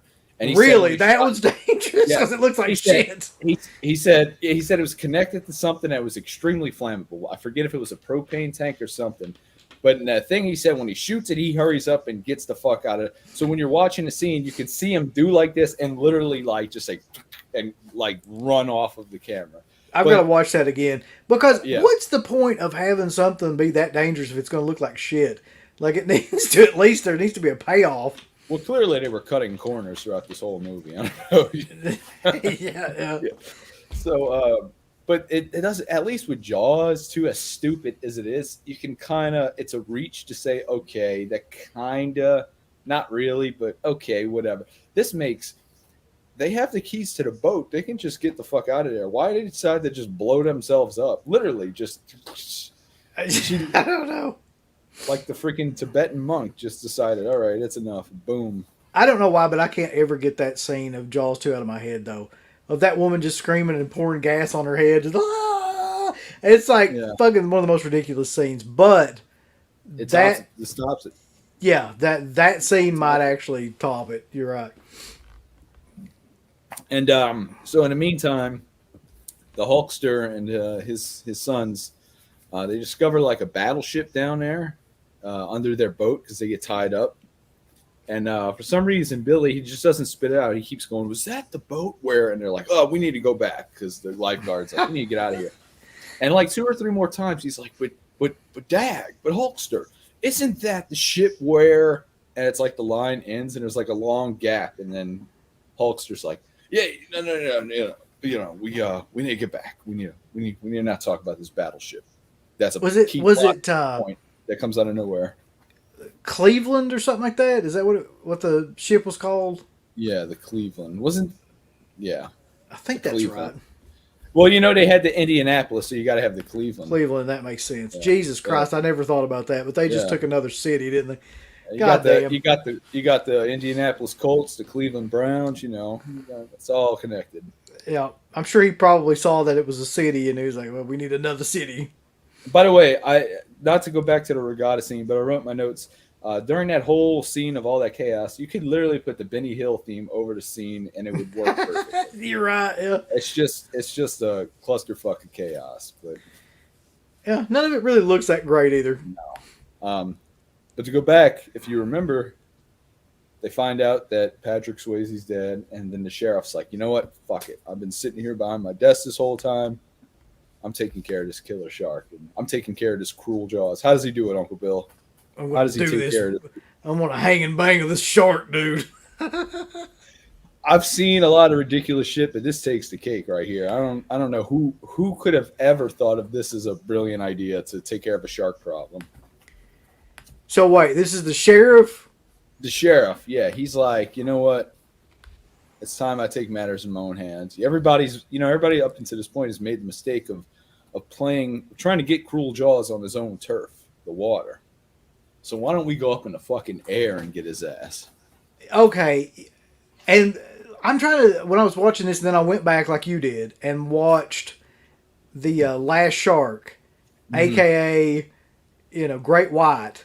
Right. And I'm trying to figure out how much, not very much of this scene was actually original. Like the vast majority, even the shit with the helicopter pilot, I'm pretty sure, was from the Last Shark. But the whole entire movie, the sheriff, because he's the sheriff, is wearing a cop uniform, right? Yeah. Well, this scene, out of the blue, he's wearing some pants, a button-up shirt and tie. It was just so they can match the scene with the Last Shark scene. Exactly. Yeah. So I guess there's a couple of scenes where you see like the actual guy just kind of on the side of the helicopter or whatever, or like at least the inlet shot of the guy or whatever too. But like 90% of this scene is from another movie, from the Last Shark, and so he gets another piece of roast, which is probably, like you said, the same piece of roast. Absolutely. And thinks it would be a great idea to like hook it and then send it down like this line to where it's dangling over the ocean. The fucking shark comes up, grabs, and then the worst editing I've ever seen in my fucking life. We're going to need a bigger helicopter. Exactly. Then there's that line. But the editing on that, like this stupid ass looking like wooden, shark from the Last Shark, I'm pretty sure, comes up. But then they cut to like a bunch of real, like footage of real sharks, like eating all this chum and stuff like that, and then back to the fake shark, then back to like the real sharks, like eating it. And the only point of that is just to show that it's like pulling the line that's attached to the helicopter, and the helicopter's fucking going once down. again, they couldn't untie this line. No, they can't do that. I don't know. Maybe this is cruel Jaws, right? The shark is cruel, so maybe it's just like cruel. playing with him, like just kind of like yanking them into the ocean. He's the jigsaw killer of all the Jawses, that's for sure. If you have a Jaws, this is the most sick and twisted. But then, like the co-pilot, or the pilot, I guess he's like the sheriff dude's in the back. But the pilot, I'm pretty sure, is from a completely different movie, right? Like he's from the Last Shark. That's the Last Shark. Yeah, because I remember that scene in the Last Shark, and the guy, it's a totally different voice that just they dubbed over. I've seen the Last Shark, and most of it is 90% of it is Cruel Jaws, because Cruel Jaws stole all the clips. But it's once you see Cruel Jaws, that movie really just isn't that fun. Like I mean, once you get this far into the friggin' shark rabbit hole, there's no going back. No, but that's the part that killed me though. Is like there's really no pilot, like in this particular scene. Like the pilot from the scene is from a completely different fucking movie. So when you see the way that it's all edited together, like it's hard to believe. The sheriff takes like a toy gun. He's like, "I'm gonna shoot this fucker in the eyes," and you hear, bah, bah, bah, bah, bah, and it's like a. That's another thing, man. There's no kickback whatsoever. It's like a toy. There's no scope. It's like I was looking at it. It's all rubber. The entire gun is fucking complete, like black rubber. Like if you look at the scope, like there's no like glass part of the scope. It's just like rubber all the way like that. And like I said, he's holding it like this. It reminds me of there's clips of new Steven Seagal movies, and it's like pretty much the same thing where he's holding like a toy gun and it's making these bam bam bam bam noise, and there's no kickback. Yeah. Same thing with the 12 gauge too. When they shoot the 12 gauge, like no, if anybody's ever shot a 12 gauge, I don't give a shit who you are. Like there's going to be some recoil. Yeah. Yeah, your shoulder will be sore the next day. And these people are just like shooting it like it's like a BB gun or something throughout the whole. Yeah. And so the Cruel Jaws is like, well, fuck this, and pulls the whole helicopter. Well, he killed the sheriff's dumbass. He only had one job, not to fall in the water. And what does he do? He falls in the water. Yeah. And then the helicopter gets taken down, and then that's that. And what's hilarious is, the sheriff is like portrayed as this hero, friend of our main characters, and not a peep after he dies. You'd think that'd be on the news. It'd be like a helicopter blew up after a shark took it underwater and killed our sheriff. But the Hulkster moves on just fine. Yeah. There's a great scene connected to that scene that's in the Last Jaws, or the Last Shark, not the Last Jaws.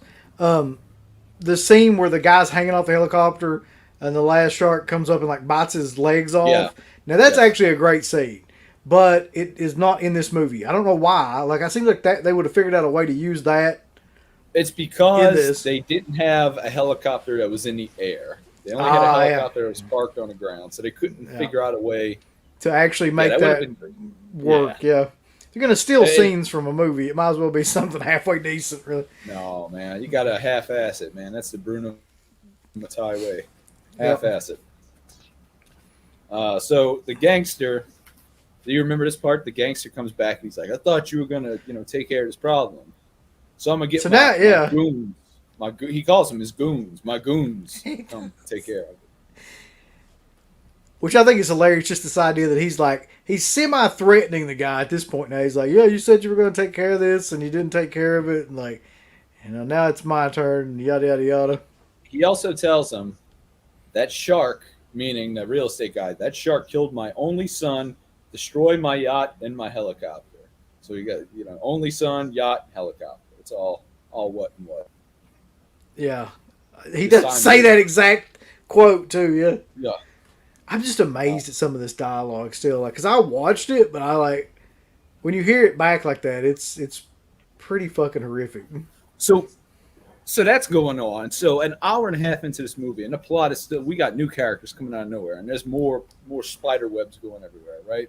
Yes. And Billy, Billy, we haven't been seeing Billy. He's been behind the scenes since Vanessa died. He's been putting two and two together.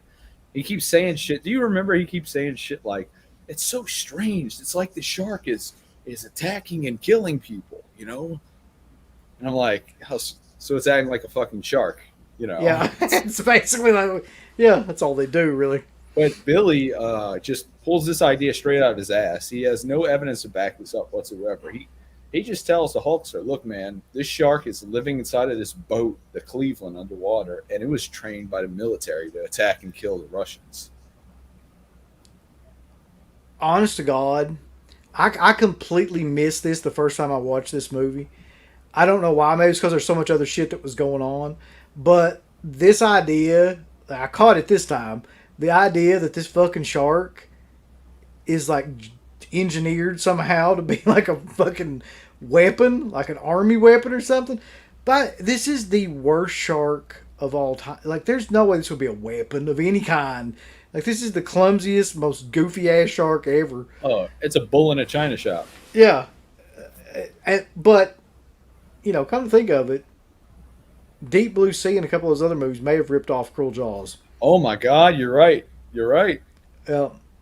Damn. Cruel Jaws is a trailblazer after all. Yeah, so this shark is not any just regular shark. This shark is fucking marine or something like that. He's John Cena 2006, buddy. He's right. He's coming after you. Hustle, loyalty, and respect. So somebody, a couple people are asking if they should see this movie. Yes. I don't know how much more I could say yes to something, to a question. Okay, you want to know the perfect type of movie this is for, right?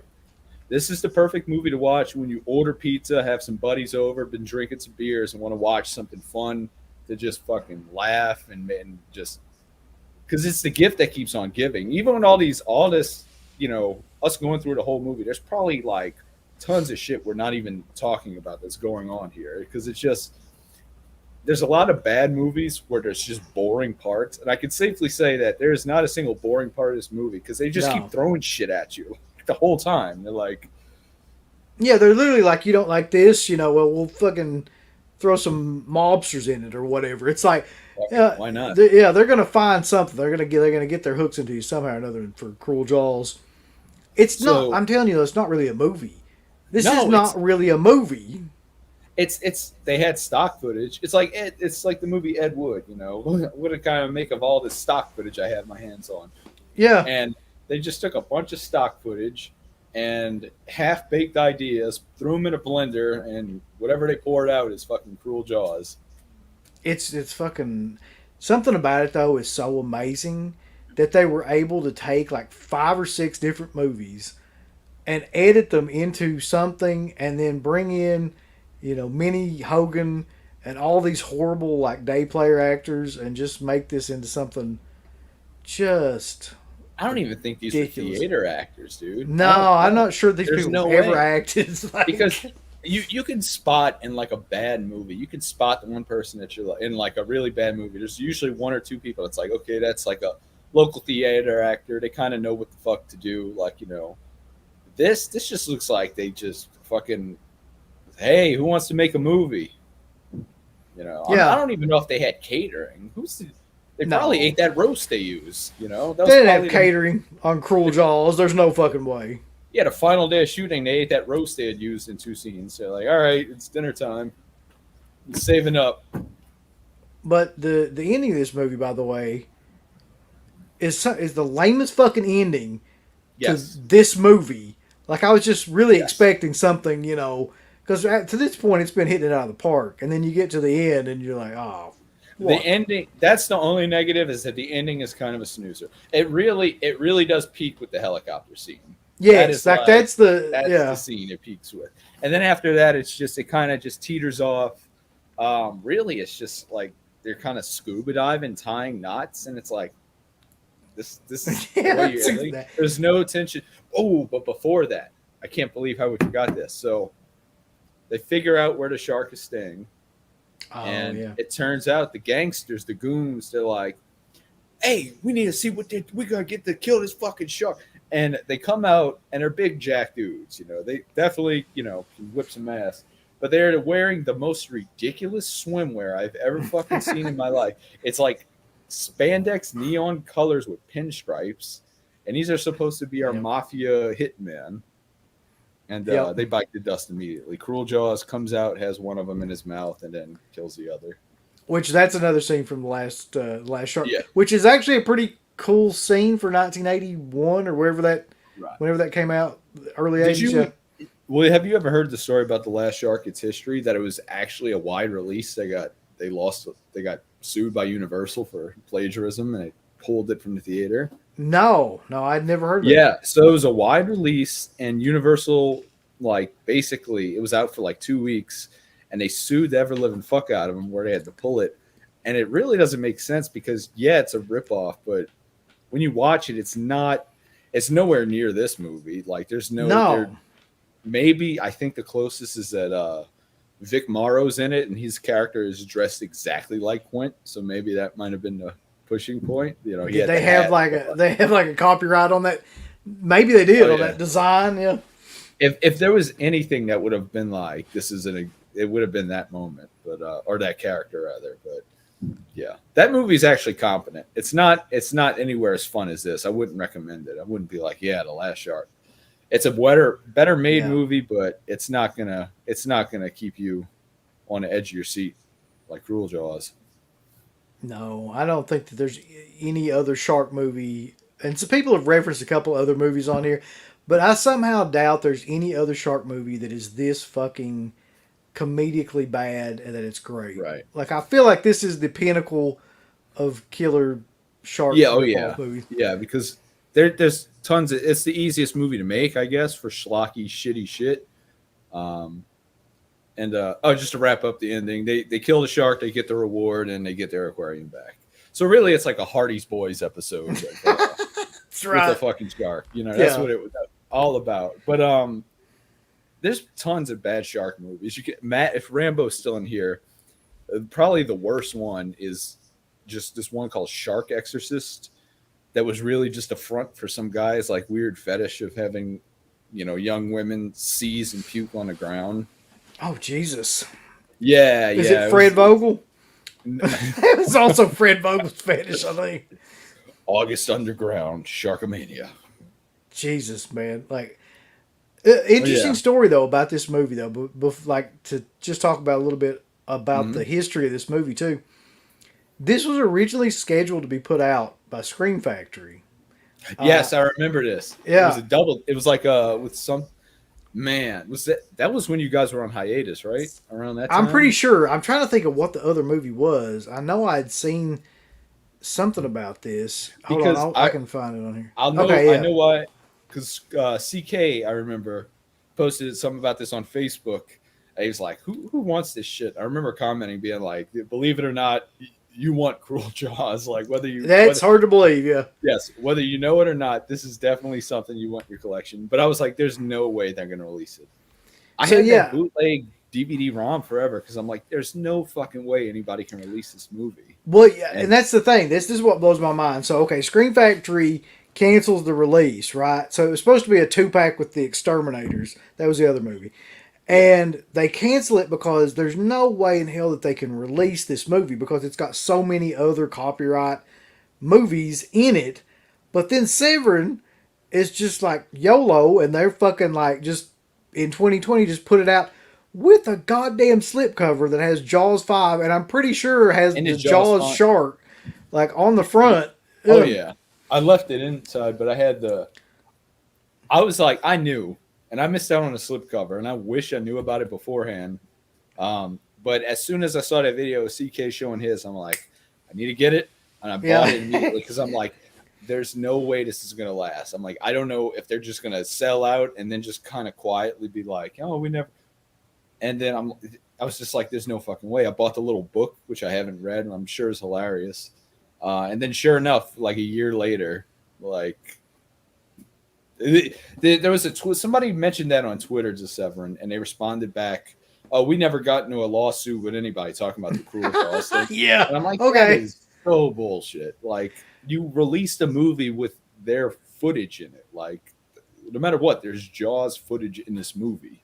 Like, Yeah, there's no way in hell that they didn't get sued for this because number one, freaking Twitter.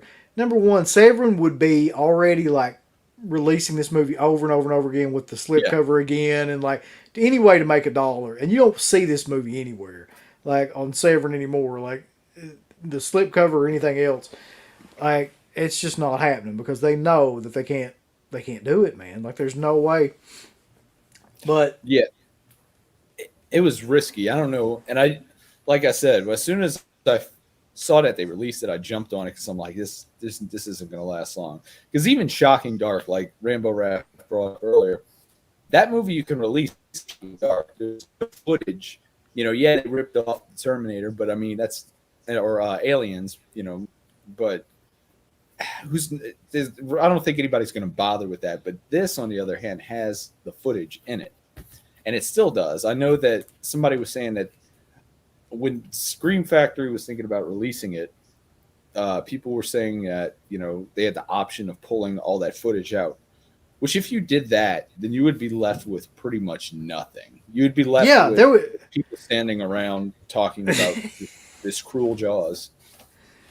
there is no shark footage in this movie that's not either like just public domain shark, roaming around footage or footage from other films. So yeah, if they took all that copyrighted stuff out, like it wouldn't be a movie. It would just be like you said, just people would be talking about like this shark. You wouldn't see the shark ever or anything to do with it, like in the water. There would really be no point of being in the water in the movie. Rambo says the trailer for Great White, they used the same narrator. Oh, That makes sense, yeah. I didn't know But I that. mean, Yeah. there was a million animal attack movies during that time period. A lot of them are underrated. I actually kind of like that era, like shit, like when Grizzly, Piranha, Alligator. Yeah, and That was one of the, I thought about maybe like doing like a deep dive into a lot of those movies that came out around that time, like shark movies, because yeah. I'm not doing, Shark Exorcist and Sharknado and Shark, No, please. you know, If you want to know anything about Shark Exorcist, just watch the you know Red Letter Media is, right? yeah, yeah, They did a best of the worst, and that was for like Christmas, and it was on there, and they immediately had to like kind of break character a little bit to show and apologize because they were like, look, when we preview these movies, we only watch like the first 5 minutes to kind of get an idea. We had no idea this was going to be like some pervert's like kinky sex fetish movie that he made. Like a very questionable movie. You'll like, yeah. yeah. Rambo But I mean, reviewed it. Just ask him. I would though like to go maybe to that time period in the early '80s and through the mid '80s where they were like doing all those Jaws ripoffs in Italy and like all the other ones too. Like there's the Tiger Shark one that's actually about Tiger Shark. I can't remember the name of it, but and then Cinto there, Herrera? yeah, something like that. Yeah, and then there's Deep Red, I think, or not Deep Red. It's Up from the Depths. is it There Blood was that Blood Red or Deep? Devilfish. There's a lot of them anyway. And just because I haven't seen a lot of those, I'd like to kind of like take a deep dive on those movies and Yeah, like I said, those like Alligator. I love that freaking movie. Like I think that's probably the best of those Jaws ripoffs. yeah. And I like Alligator too as well, even though that movie is laughably shitty as well. If you include this movie, Jaws 5, Mhm. into the pantheon of like Jaws movies, right? Just I don't know why you would, but let's just say that you did, right? Then Oh I yeah, think that the Jaws series is probably the worst overall franchise in terms of the quality of the movies of are we any talking of them. about like a? Because let's say the Howling's right up there. Yeah, but I mean, Yeah. okay, like even like what was the other one I was thinking of that could be just as bad? The Howling's a good one. Children of the Texas Corn. Chainsaw Massacre. Like Oh, even if yeah. you take like Texas Chainsaw Massacre and you're like, okay, go from the first one because like I think the first one is a classic and I think Jaws is a Oh yeah. classic.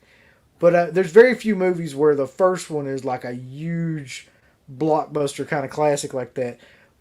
But I think overall the Jaws franchise of movies has got to be the worst to me. just in terms of like from from the start, like where it was Mhm. into like the later movies, how bad like the shit got. And well, history has shown that too, because like the original movie still is like popular as ever. They still make this shirt is brand new. They still sell Jaws shit like at Oh yeah, like PacSuns and places like that. That movie, as far as marketing goes, that's still a huge money maker for them. That's why they release it on every new physical media formula. The sequels, not so much. When I was a no, kid, the sequels were always in a video store. I'd rent Jaws 1 and 2, and it was one of those things I loved too as a kid, as far as the sequels go. But now it's like my least. I don't want ever like 3, 4, and this one are like they just. It's like it's like the ninth circle of hell. You keep going lower and lower into the yeah, pits of hell it until you really end up is. at Yeah, Cruel Jaws. You start up here and yeah. then you go and you're like, how the hell did we even end up here? Where you got fucking Hulk Hogan and a I'm girl gonna in the tell you. I'm gonna tell you something though. Of all of those movies, my least favorite to watch, and probably one that I wouldn't watch again, is Jaws 2, because oh it's yeah, just it's fucking boring. boring. Like it's just not Yeah, a yeah, it's not an entertaining movie. But the rest of them are shitty, but they're very entertaining. Like and that you're right, they progressively get worse. Like, but I'd still watch them. yeah. I mean, 3 is fun as hell to watch. The effects are shitty, but it's fun. Um, there's some just knowing how coked up Dennis Quaid is makes that movie just fantastic. And then Louis Gossett Jr. is just giving it Yeah, his all, man. Like 4 is really bad, really, really bad, hilariously bad. But this takes everything that was bad about 4, like, and just maximizes every little minutia of filmmaking. At least with 4, it's not it was made like a movie. There might be a gaff here or there, but it's just a really shitty movie. This was just so inept. Like you said, it barely qualifies as a movie. That's what makes it just fantastic to watch. yeah. I mean, it's right up there with all those other Italian films. Like, and I think Ty did most of them. Like Hell of the Living Dead, where he's just ripping off like Oh Dawn of yeah. the Dead and like the score and everything's in it. Like it's just there was a time period when there were several Italian directors that did that. Like they were just flat out ripping off American movies. This is Troll 2 level of bad. Yes, It's but the easiest thing to great. compare it to. Yeah. It's the easiest thing to compare it to because it's like both Italian directors. There's obviously a disconnect between the people that were making the movie and the people that were starring in it. The only difference is because this movie has so much illegal and well, just illegal shit going on with the footage. It's been buried over time. It's really Yeah, something you have to like find, and then once you see it, it's one of those ones where it's like you cannot believe this was even made. Like, what were they thinking? we will never get the story behind that. By the way, which like how Severin put that out and how Oh no, what happened afterwards. But I mean, I think it's pretty safe to say they got sued because you watch this movie, you're like, there's no way these motherfuckers didn't get sued for putting this out. There's man, just no way.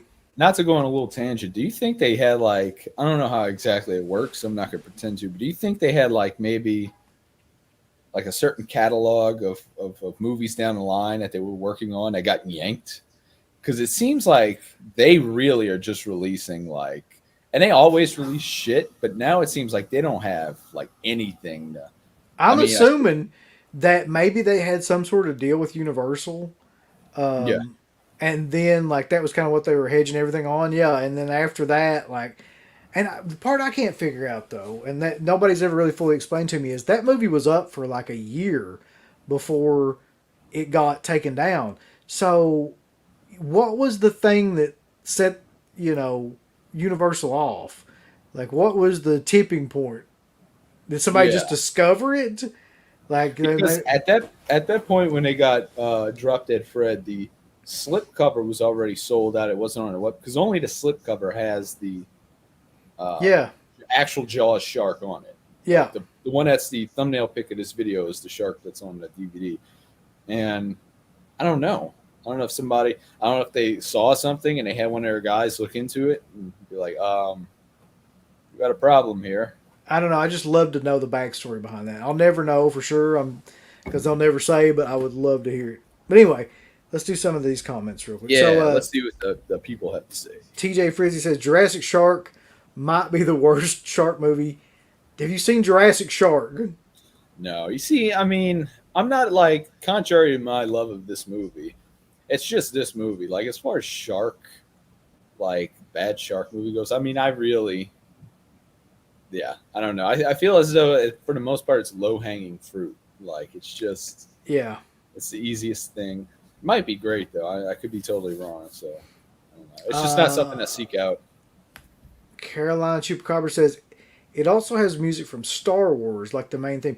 Now, the It cut does. that I watched did not have that, I don't think. It does, So yeah. Yeah. It builds up like the da da da da da da da da, and then it just peters off. So it's like real weird. It's just like a scene of the boat, too, isn't it? Like, they just show like Yeah, the underside of it's they're going over like a underpass real slow. It's like, remember in the original Jaws when they finally get on an orca and it's taken off and they have like that sea music. It's like cheery, that Yeah. John Williams cheery score, and then you see it as it's going leaving a fishing village, and you see it through the POV of the jaws of the course, teeth yeah. and it's like, oh, how iconic it is. Not here. It's just them hanging out on a boat, like they're doing a princess wave too to suit wheelchair girl. They're like, Yeah. the fuck. Oh, sad. It really is sad. I'm curious to know like what the people that were in this movie, if they just pretend like it doesn't exist. Because if you were in, let's say you played Billy the Fish Doctor, you could easily hide this from your family for the rest of your life and be like, yeah, I was a horrible actor in a horrible movie that you'll never get to see. Yeah, because there's no way anybody would like ever, see this movie. Oh, unless you're like a horror nerd. Carolina says that he thinks Hellraiser is the series that goes down the worst. Yeah. Over time. I think the first 4 of those movies are really good, and then I think after that, it does kind of. Truth be told, I've only ever liked the first Hellraiser. I mean, 2 is okay, but I don't get the hype for it. I was just a huge Hellraiser mark for a long time. I even liked like Deader and a couple of the ones like that, but that's another story for another day. You could do a whole series on that. I could, yeah. Rambo says, I don't know about that. He thinks the Leprechaun franchise is the worst. The Leprechaun franchise kind of started shitty, though, didn't it? That's the thing. There wasn't a big rise and fall. It wasn't like... And I will say Leprechaun 3 is actually the one he's in Vegas. That one's fun. Yeah, I mean, that one's if you're looking at it, I don't think there's a more iconic and known movie than Jaws, and then the sequels just fucking nobody ever talks about them. Yeah, nobody ever reviews. Like you said, even Texas Chainsaw Massacre, which is equally as iconic, everyone always brings up its shitty sequels. Nowadays, people don't even bring up the shitty sequels of Jaws. No. Which, by the way, did you know that when Steven Spielberg got the job, he said he wanted to make it Texas Chainsaw Massacre on water? No, I didn't know that. Yeah, but that was in like one of the original makings of that was like on the VHS tape, like when they did for like the 20th anniversary or something. But yeah, which makes sense because then him and Toby Hooper would later work together for Poltergeist. Cinemurdrum says, you remember Severance, Texas Chainsaw Massacre 3, Slipper Night? Yes, I do, and I cannot find the fucking thing. If anybody has that and wants to sell it, I'll be glad to buy it off of you because that is like the hardest one to find for some reason. $700. I mean, I don't know why that one would be the hardest one to find, but it is. I mean, if you're trying to get any of that stuff on eBay. Severance is a very odd company, though. They are. I mean, I do like them for the most part because they just release off-the-wall shit. But, I just don't think they've released anything good lately. I'm sorry. I don't give a fuck about Out of the Blue. You can try to cram it down my throat as much as you want. They're constantly tweeting about Out of the Blue, Out of the Blue. I'm like, who cares?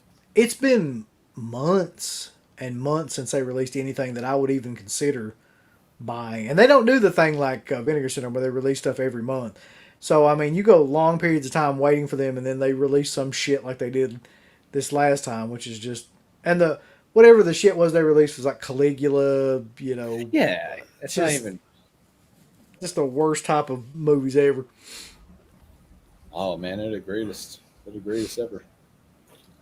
Well, Vinegar Syndrome is the one that has the more obnoxious fans, and I mean, I love Vinegar Syndrome's product. Don't get me wrong, um, but I watched I watched something from Vinegar Syndrome recently.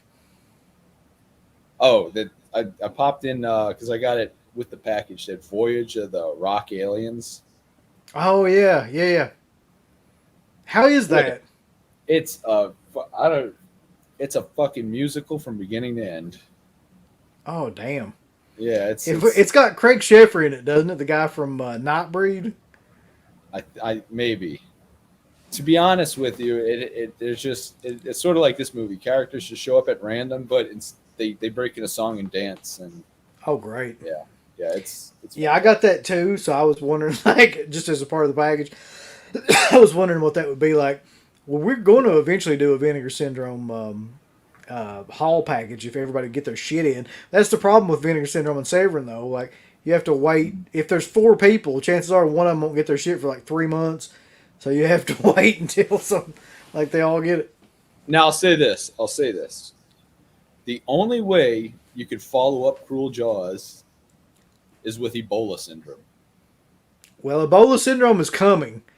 I never seen that movie until it was released, and I heard all the hype, the controversy about it. So I finally bought it and I watched it one night, and I was just like, "Yeah, it's a trip." So no, It's no shit though. Like we did a thing, and we did a thing where somebody was like, I paid us to get Garrett to watch this fucking movie. I've never seen it. I don't think any of us have ever seen it up to this point. So I'm curious, like, is is it going to be something? I hope it's something that he freaks out about. So this is how you got to do it. You guys have to set it up to where not only Garrett, it's going to be hilarious seeing him on his channel, just to Yeah. Garrett does family friendly content, so I can't imagine Ebola syndrome. But not only that, you also have to have Steve in there so he can defend himself as to why the fuck that is his favorite movie. Yeah, like Steve likes some weird ass shit. Let's be honest. Yeah. But I sincerely doubt Takes that. the cake. I don't think Garrett's going to put this on his channel. Like I think it's just going to be like No. on ours completely. If he does start streaming, I wouldn't be surprised if on his channel he just cuts it off. Like, Yeah. cuts the cord. Like, yeah. Put it this way: the scene of the guy chopping up some frogs is the least. Oh, he's going to shit. Is the least of that movie's shocking moments. He is going to shit 10 bricks and fall back in him. Yeah. It's going to be great. Okay, so a couple of things here real quick. Alex says Wild Beast is another great Italian nature run amok flick from the 80s. I think I've got that. Didn't Severn put that out too? Probably so. You know what's funny is all these movies you can find on Tubi. That's true. Man, that's where I found like almost every one of those like obscure Fulci and Argento films. Yeah. All that shit's on Tubi. They must have a deal with Italy or something. Is it just me, or is like Tubi's horror section like the mom and pop horror section of streaming? You just it's like all the shit that like like the most obscure kind of movies that you'd never think would be on anything. They're all on there. Yeah. Rambo says that yes. Voyage of the Rock Island says Craig Sheffer, Michael Barry. That's right. It does have Michael Berryman in it. Holy fuck! I forgot about that. Yeah. Jermaine Jackson. God, that movie was a head injury. That movie was a head injury for real. But okay, well, I guess this concludes the whole series. Really, like this is the last one of the Monday Night Jaws series. And once again, if nobody has ever seen this movie, watch it. It cannot be a bigger enough recommendation for me. Like it needs to be seen and be believed. Yeah, man. I mean, I wholeheartedly agree. Like this is one of those movies that should be up there with your Troll 2s and your Burial Ground and movies like that. Like if you like those type of movies, Spookies, things like that. Those really Spookies, yeah. Horrible ass but great movies. This is one of the best. So yeah, if you haven't seen it, like I don't know where you get it now. Like, you just get it on Tubi or eBay if you want to buy the actual shit now. And if you're watching this and you're an actor that was involved in Cruel Jaws, contact DEADPIT. for an interview. I would You get love the to scoop. hear anything about this movie. Yeah. Yeah. But so I haven't really figured out what the next series of stuff is that I'm going to do yet. But I think the working idea that I have right now is to do something that's going to be like either Weekend at Freakin' or Weekend with Ooh. Freakin' or something like Ooh. that. So Ooh. it's going to be Yeah. all like, either like a Saturday or Sunday doing like William Freakin' movies. And I'm pretty sure that my good buddy Runk uh, is going to be doing a couple of them with me too. Like he's a huge mark for cruising, and he's a huge mark for a couple of other freaking movies too.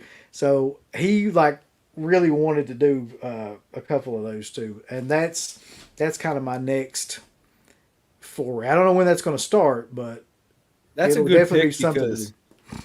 because that's a hell of a variety too. I mean, his films really they you know The Exorcist, Cruising, Sorcerer, Bug, Killer Joe. I mean, those are Oh five yeah, completely different type of movies. And he's just an interesting guy in general. yeah. I Um, love to watch his interviews. I went on a bender where I watched like a ton of just his interviews, and like he's like one of the more entertaining guys to talk about like just movies and stuff that I've yeah, seen. they did that. Uh, Shutter did that one-on-one with him for The Exorcist, and that was great.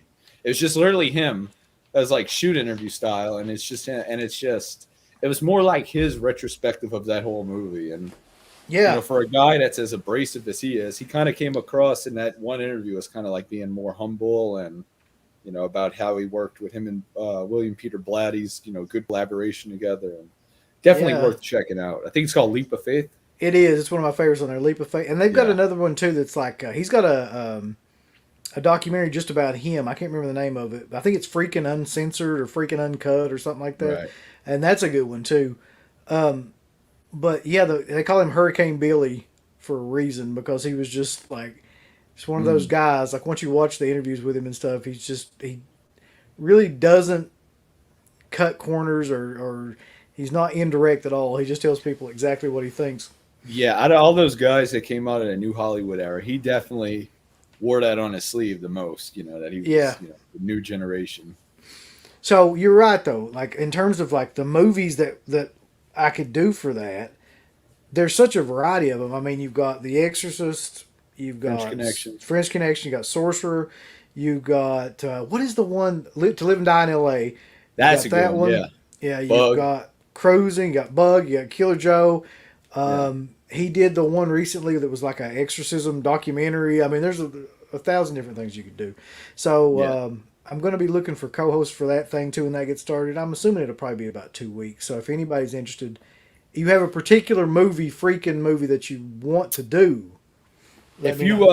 if you ever do a Bug episode, I'm down because I remember you said during the Killer Joe review that when you first saw that movie, you hated it because of Yes. how they kind of falsely marketed like as a killer. I haven't seen that movie since it came out, and I remember fucking hating it, and now I'm like appreciate all of Freakin's work so much, in my older years. So that'd be an interesting one to go back and see like what went over my head when I was like 15 when that movie came out. Yeah, me too. Like I want to. I haven't seen that movie since I shit all over it, so I'd like to go back and watch it again. And I love Um, Killer Joe, and Bug was also written.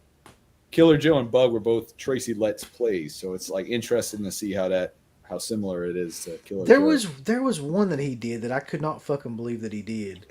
It was like a comedy. I wish I could The one fucking with remember. Owen Will What was it? it was the Owen was the one he did the one with Owen Wilson. I can't remember the name where they're at war. It's like a war movie, but it's like a let me see. Yeah, I should just look this shit up. But there was one that absolutely caught me off guard where I was like, I Behind cannot. Enemy Lines. Did he do that? I think so.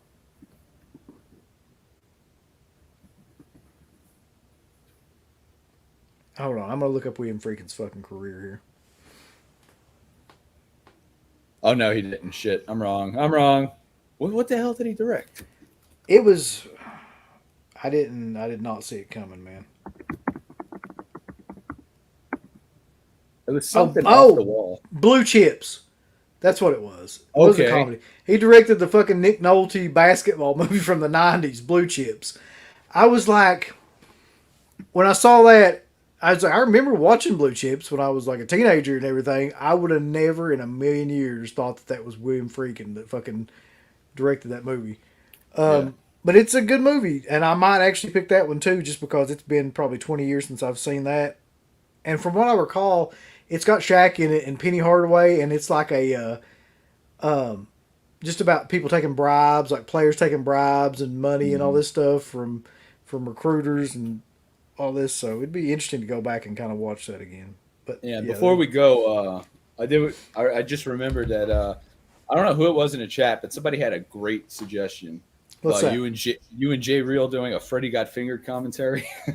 I would love to do that with Jay Real because that would be the most obscure shit ever. Yeah, for him to watch. Tom Green. Oh man, Anthony, I yeah. appreciate it, man. A lot of people seem to like this idea, though. Alex is saying it, Rambo's saying it, TJ Freezy is saying it. Because it'll be, I mean, no offense to any of the films you're doing, but, you know, it opens the door for you to do, like, a series on, you know, you did Argento and Fulci, but now you're doing, like, a more of a, I guess, mainstream, even though not really, director compared to those two. So it's like... Well, yeah, as compared to, like, all the other ones that I've done. An Academy Award-winning director, I guess I should say, you know. Yeah, and it's just something, too, that I've wanted to do for a long time. That and Cronenberg are the two that I've wanted to get to for a long time, and eventually we'll figure out a way to get to both of them. But anyway, Monday Night Jaws is over. Everyone have a wonderful July. Carter Dench, and I really appreciate you coming on here, man, and helping me out with this. It's been great. It was a great show, and a fitting end to this series that could go on till the end of fucking time if I just wanted to do shark movies. But I think that this is the movie to end on. That's right. It doesn't get better than this. So, yeah, if anybody wants to sign up for a particular freaking movie, just let me know. And follow us on the DeadPit Instagram, on the DeadPit YouTube, shop.deadpit.com. I don't think we have any shows playing right now. Nothing that I can fucking think of. Everybody's a free agent and they're off like doing their own like other people's shows and competing with my fucking show. Sacks of shit. But anyway, drawing a line in the sand, Garrett. Son of brother. But I appreciate it, man, and I'm going to find my outro, which I always struggle with, and we will get the fuck up on out of here. Oh God, he's probably fucking removed it now. God damn it, Steve. Oh, there it is. Okay. I'll see you guys at Weekend at Freakins. It's been awesome. Later. Give us the thumbs up. Up your butt. Like, subscribe. And if you subscribe, here's something else you can do. Once you subscribe, you can click the bell notification, right?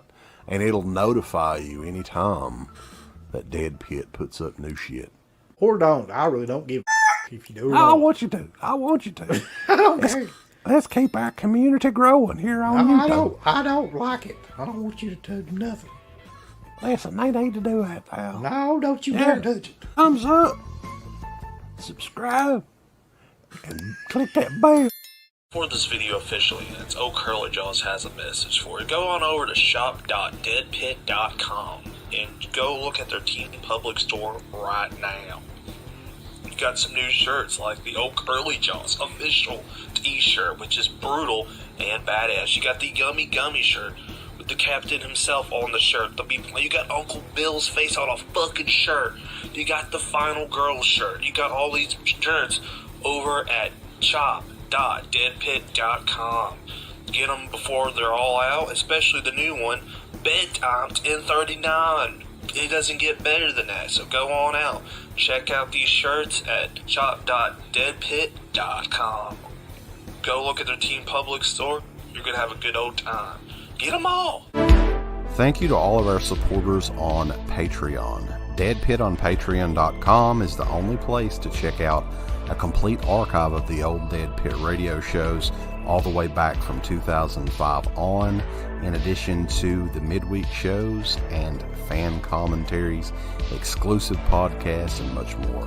DEADPIT on Patreon.com if you're interested. Tiers start at only $1.